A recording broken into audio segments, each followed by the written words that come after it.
ଆପଣମାନଙ୍କୁ କେବେ ନା କେବେ କୁହାଯାଇଥିବ ସବୁବେଳେ ସତ କହିବା ଦରକାର, ସତ କହିବାଟା ବହୁତ ଭଲ, ସତ କହିବା ହେଉଛି ଗୋଟେ ଅନେଷ୍ଟି। ତ ଏଇ ଟାଇପ୍ର ବହୁତ ସାରା ସତ କହିବା ନେଇକି ଏଗୁଡ଼ା ସବୁ ପିଲାବେଳେ ସବୁ ଶିଖାଇଥାଏ ବହୁତ ଜିନିଷ। କିନ୍ତୁ ରିଆଲିଟିରେ ଆପଣମାନେ ସବୁବେଳେ କ'ଣ ସତ କୁହନ୍ତି କି? ସବୁବେଳେ ସତ କୁହନ୍ତିନି। ତ ଏଇ ଜିନିଷଟା କାହିଁକି କରନ୍ତି? ମାନେ ଦରକାର କ'ଣ ପଡ଼େ ମାନେ ମିଛ କହିବାର? କାହିଁକି ଗୋଟେ ଲୋକ ମିଛ ସବୁବେଳେ କହିବ? ମାନେ ସବୁବେଳେ ନହେଲେ ବି କିନ୍ତୁ ମିଛ ତ କୁହେ ନା ବେଳେବେଳେ। କାହିଁକିନା ଜଣେ 100% ସତ କେବେ କେହି କହିପାରେନି। ଆଉ ଯଦି ବି କୁହେ କିନ୍ତୁ ସେଇଟା ସିଚୁଏସନ୍ ନେଇକି ପୁଣି ସେଇଟା ମିଛରେ କନଭର୍ଟ ହେଇଯାଏ। ତ ଆସନ୍ତୁ ଜାଣିବା ଯେ ସେ ମିଛଟା କାହିଁକି ହୁଏ। ଦେଖ, ମିଛର କିଛି କାରଣ ଥାଏ। ଯେମିତି ହେଲା ଗୋଟେ ଜିନିଷ ହେଲା ଦଣ୍ଡର ଭୟ। ଏଇଟା ପର୍ସନାଲି ମୋର ଏକ୍ସପିରିଏନ୍ସ କଥା ମୁଁ କହିବି। ଯେତେବେଳେ ମୁଁ ପଢ଼ୁଥିଲି +2 କଥା, ଦଣ୍ଡର ଭୟ ହେଉଥିଲା କ'ଣ ନା, ଦେଖ ମୁଁ ଏତେ ହାଇ ବ୍ରେନି ପିଲା, ମାନେ ବ୍ରେନି ପର୍ସନ୍ ନୁହେଁ। ମାନେ ଧରାଯାଉ ଆମର କ'ଣ ହେଉଥିଲା ନା ଗୋଟେ ଏକ୍ସରସାଇଜ୍ ଗୋଟେ ଦିନେ କମ୍ପ୍ଲିଟ୍ ହେଉଥିଲା। ମେନଲି ମେଥ୍ କଥା କହିବି। କିନ୍ତୁ ମୁଁ ଗୋଟେ ଦିନରେ ଗୋଟେ ଏକ୍ସରସାଇଜ୍ କମ୍ପ୍ଲିଟ୍ କରିପାରିବିନି କି ପାରେନି, କାହିଁକିନା ମୁଁ ସବୁଙ୍କୁ କରିପାରିବିନି, ସେଇଟା ମୋତେ ଜଣାଅଛି। ତ ଜିନିଷଟା କ'ଣ ହୁଏ ନା, ତ ମୁଁ ଜଷ୍ଟ ବହୁତ ଅଳ୍ପ ହିଁ କରିଥାଏ।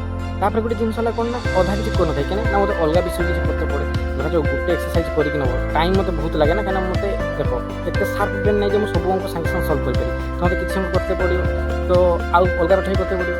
ତ କିନ୍ତୁ ଆମର ସ୍କୁଲରେ ବା ଆମର ଯେଉଁ ସ୍କୁଲ +2 ମାନେ ସ୍କୁଲ ସେଟା, ତ ସ୍କୁଲରେ କ'ଣ ହେଉଥିଲା ନା, ସେଠି ମାଡ଼ ଟିକେ ବେଶୀ ହେଉଥିଲା। ତ ଟିକେ ଡର ଲାଗେ। ମାନେ ଡେଲି ଗୋଟେ ଏକ୍ସରସାଇଜ୍ ସାରିକି ଦେଖିବାଟା ଏଇଟା ମୋ ପାଇଁ ଟିକେ ପସିବଲ୍ ନଥିଲା। ତ ଲାଷ୍ଟରେ ମୁଁ କ'ଣ କଲି ନା, ଆକ୍ଟିଂ କରିବା ଲାଗି। ଆକ୍ଟିଂ କରିବା ଡେଲି ମୋ ସାଙ୍ଗ ପାଖରୁ ନେଇକି ଟାମ୍ପିକି ଖାତାରେ ଲେଖିଲି କିମ୍ବା ଏମ୍ବିଡିରୁ ଟାମ୍ପିକି ଲେଖିଲି। ଯାହାଫଳରେ କ'ଣ ହେଲା ନା, ମୁଁ କ୍ଲାସ୍ରେ ମାନେ ଯେତେବେଳେ ପଚାରି ସବୁ କରିକି ଆଣିଛ, ହଁଟା ମାରେ କାହିଁକି ନା ମାଡ଼ରୁ ବସିଥିବ, କାହିଁକିନା ଯିଏ ନ କରିଥିବ ମାଡ଼ ଖାଇବ। ହଁ, ଧରାଯାଉ ନ କରିପାରିବାର କାରଣ ଯଦି ଥାଏ ଯେ ମୁଁ ଗୋଟେ ଅଙ୍କ ବୁଝିପାରିଲିନି, କରିପାରିଲିନି, ତାହେଲେ ଚଳିବ, ସେ କହୁଛି। କିନ୍ତୁ ଧରାଯାଉ ଜଣେ 2-3ଟା କୋଶ୍ଚିନ୍ ମାନେ ତାର ବିଟ୍ ଆହୁରି ଅଲଗା କିଛି ଥିବ, ତ ସେଇଭଳିଆ କୋଶ୍ଚିନ୍ ଯଦି ନ କରିପାରିଲ ଏତେ ଗୁଡ଼ା, ତ ନିହାତି ଗାଳିବେ। ଗୋଟେ ଦୁଇଟା ନ କରିପାରିଲେ ଚଳିବ, କିନ୍ତୁ ଏତେ ଗୁଡ଼ା କୋଶ୍ଚିନ୍ ନ କରିବ ତ ଅବଭିୟସ୍ଲି ଗାଳି ଦେବେ। ତ ସେଥିପାଇଁ ମୁଁ କী କରେ ନା, ସାଙ୍ଗ ପାଖରୁ କିମ୍ବା ଏମ୍ବିଡି ପାଖରୁ ଟାଣି ଆଣେ, ମାନେ ଟାମ୍ପିଂ ନେଇଯାଏ। ତ ଜିନିଷଟା ପ୍ରୋବ୍ଲେମ୍ ହେଇଯାଏ ଯେତେବେଳେ ଫେସ୍ କରତେ ଟିକେ କଷ୍ଟ ହେଇଯାଏ। ତ ଜିନିଷଟା କ'ଣ ହୁଏ ନା, ସେତେବେଳେ ମିଛ କହିତେ ବାଧ୍ୟ ହେଇଯାଏ। ଯଦି ସାର୍ ଦେଖିଲେ ମୋତେ କ୍ଷମା କରିତେ, କିନ୍ତୁ ମୁଁ ସେତେବେଳେ ସେମିତି ମ୍ୟାକ୍ସିମମ୍ କରୁଥିଲି। ହାଲାକି ପରୀକ୍ଷା ବେଳକୁ ମୁଁ ସେଟାକୁ ଚେଞ୍ଜ କରିଦେଲି, ମାନେ ସବୁ ଜିନିଷ ଧୀରେ ଧୀରେ ଶିଖି ଲାଗିଲି। କାହିଁକିନା ଷ୍ଟାର୍ଟିଂ ଟାଇମ୍ରେ ମୁଁ କିଛି ଜାଣିଥିଲି। ସବୁଦିନ ଖାଲି ଟାମ୍ପିଂ ନେଇକି ଏକ୍ସରସାଇଜ୍ ଦେଖିବା ଚକ୍କର ରହିଲି। କାହିଁକିନା ସାର୍ ଡେଲି ପଚାରିବେ, ନ ପଚାରିଲେ ଟିକେ ରାଗିଯିବେ। ତ ଡର ଲାଗେ ସେତେବେଳେ, ସାର୍ଙ୍କୁ ଦେଖିଲେ ଟିକେ ଡର ଲାଗେ, କାହିଁକିନା ଟିକେ ବେଶୀ ମାଡ଼ ହୁଏ। ତ ସେଇଟା ଥିଲା ମୋର ଦଣ୍ଡର ଭୟ। ତ ସେଇ ଦଣ୍ଡ ପାଇଁ ବେଳେବେଳେ ଲୋକ ମିଛ ବି କହନ୍ତି। ଘରେ ବି ଛୁଆମାନେ ବେଳେବେଳେ ଦେଖିଥିବେ ମାଡ଼ ଖାଇବା ଚକ୍କରରେ ମିଛ କହିଦିଅନ୍ତି, ହେଲେ ଘର ଲୋକ ବେଶୀ କିଛି କହିବେନି, ଶୁଣେଇବେନି। ତାପରେ ଆସେ କ'ଣ ନା, ନିଜର ଛବି ବା ଇମେଜ୍ ବଞ୍ଚିବା ପାଇଁ। ଧରାଯାଉ କିଛି ଗୋଟେ ଆପଣଙ୍କର ପ୍ରୋବ୍ଲେମ୍ ହେଇଛି, ଯେଉଁଟାକି ଆପଣ କାହା ଆଗରେ କ୍ଲିୟର୍ କହିପାରିବେନି, ସେଇଟା କହିଲେ କ'ଣ ହେବ ନା, ଆପଣମାନଙ୍କର ରେସ୍ପେକ୍ଟ ଚାଲିଯିବ। ଧରାଯାଉ ଗୋଟେ ଛୁଆ କ'ଣ କରିଛି, ଏକ୍ଜାମ୍ରେ ଫେଲ୍ ହେଇଯାଇଛି, ଧରାଯାଉ ମେଟ୍ରିକ୍ ପରୀକ୍ଷାରେ। ତ ସେ କଥାଟା କେବଳ ତା ଗାର୍ଡ଼ିଆନ୍ ଜାଣିଛନ୍ତି, ଆଉ ସେ ଜାଣିଛି, ଆଉ ତା ବାକି କେହି ଜାଣିନାହାନ୍ତି। ତ ଜିନିଷଟା କ'ଣ ହେଉଛି, ସେମାନେ ବାହାରେ ସେ ଜିନିଷଟା ପବ୍ଲିକ୍ କରତେ ଇଚ୍ଛା ହେବ କି ନାଇଁ? ଯିଏ ପଚାରିଲେ କ'ଣ କହିବ ନା, ପାସ୍ କରିଛି।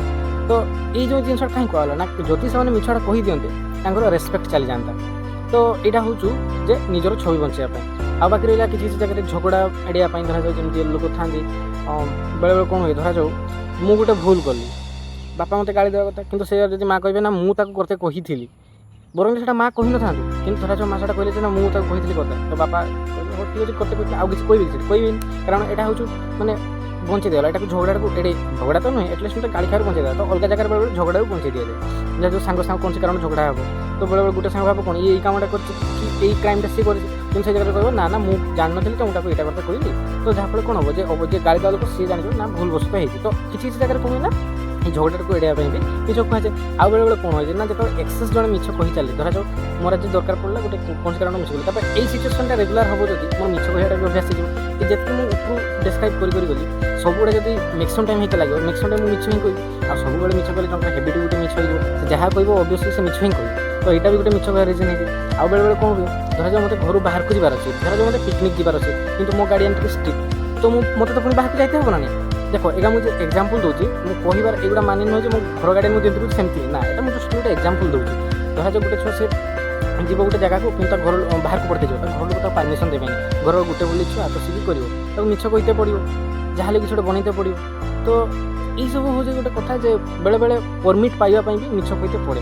ଆଉ ବାକି ରହିଲା ତୁରନ୍ତ ସମସ୍ୟାରୁ ବଞ୍ଚିବା। ଧରାଯାଉ ଗୋଟେ ଏମର୍ଜେନ୍ସି କିଛି ଗୋଟେ ଦରକାର ଅଛି, ଧରାଯାଉ ମୁଁ ଜଣଙ୍କୁ ପଇସାଟା ମାଗିଲି, ସିଏ କ'ଣ ହେବ, ଧରାଯାଉ ମୋତେ ଗୋଟେ ଛୁଆ ଥାନ୍ତି ସେ ଗେମ୍ରେ ପଇସା ଖର୍ଚ୍ଚ କରେ, ଧରାଯାଉ ସପୋଜ୍ ଗେମ୍ରେ ପଇସା ଖର୍ଚ୍ଚ କରି ଧରାଯାଉ 50 ଟଙ୍କାଟା ଲଗାଇବ, କିନ୍ତୁ ଯଦି ସେ ଛୁଆଟା ମୋତେ କହିବ ଯେ ମୁଁ ଗେମ୍ରେ 50 ଟଙ୍କା ଲଗେଇ ମୋତେ ଦେଇତେ ମନ ହେବ କି, ଦେଇତେ ମନ ହେବନି। ଭାଇ ତୁ ଗେମ୍ରେ 50 ଟଙ୍କା ଲଗେଇ ଭାର୍ଚୁଆଲ୍ ୱାର୍ଲଡ଼ରେ ତୁ ପଇସାଟା ଲଗେଇବୁ, କ'ଣ ବେନିଫିଟ୍ ପାଇବୁ? କିଛି ପାଇବୁ କି? ସେ ଦିନଟା ତୁ ଫିଲ୍ ବି କରିପାରିବୁନି ସେ 50 ଟଙ୍କା ଲଗେଇ। ହଁ गेम्रे सेटा रहिबो कि सेटा गोटे भार्चुआल वर्ल्ड सेटा रियलिटी एक्जिस्ट करेनि तो जिनसटा है मतलब से निहाती विरक्ति लगे 50% नहीं मिछ करी तो से जगह से कौन कर धरा तो निहाती दरकार बहुत बहुत से मिछ कह ना मुझे खाइते जीवी कि मोर पेट्रोल पकेयर अच्छी गाड़ी में एमती सेमती गोटे बाहना कर जहाँ मुझे 50 टଙ୍କା देदेवी हाँ ना गोटे एमरजेन्सी कारण को जहाँ मुझे बाध्य होना देते गोटे सांगटा मांगे असुविधा अच्छी आउ देव ना नदेले गोटे मानविकता गोटे खुशी आसो तो ओबियसली सेटा भी देते हो तो ये सब रिजन सारा बहुत सारा रोचे जोटा आमको ये आमर कौन मिछ कही पड़े तापर आउ गए आसे कौन ना सब माने मेन रिजन है माने जोटा बेले बेले दरकार पड़े जे अन्य को दुख न देवाई भी बेले बेले मिछ कहुए जदि मैं प्रिवियस भिडियो कही जे जो आरके नारायण को गोप कथा कही जे सांग को सी मैंने डिमोटिवेट बा निराश न कहवाई से कौन कही जे ना किसी रोग ना हाल्का से अच्छे मैंने भल हो रोग जी से 2-3 मास मरीजे कि से कहले कि नहीं कहीं चाहूँ से जितनी दिन भी बचो एटलिस्ट खुशी तो बचो गोटे नॉर्मल लाइफ जमी से जीवन सेमती जीव तो यहाँ है कौन ना जन को निराश बा डिमोटिवेट बा कौन ना दुख रू बचापी ये मिछटा कहुए तो हाँ किसी जगह मैक्सिमम टाइम कौन हुए ना आप जो मिछटा जब अन्यर भल कहते से मिछटा भल ही कहुए से केवल मिछ बोली धरा जाए ना सत कहनी किंतु से भल मिछटा कहुए खराब केवे कहुए किंतु अलग जी मिछ कहली सेगुड़ा हूँ मैक्सिमम टाइम कौन करे ना बचापी से मिछ ही कहुए से सत कह कि जो भल जनकार मिछटा कहे से मिछ बोली धरवे से गोटे मंगल कार्यक्रम कराए आ बाकी रहा ये नेक्स्ट आ गोटे भिडियो मुझे आसमी आप भिडियो लाइक शेयर सब्सक्राइब कर दिखाँ रोज धन्यवाद।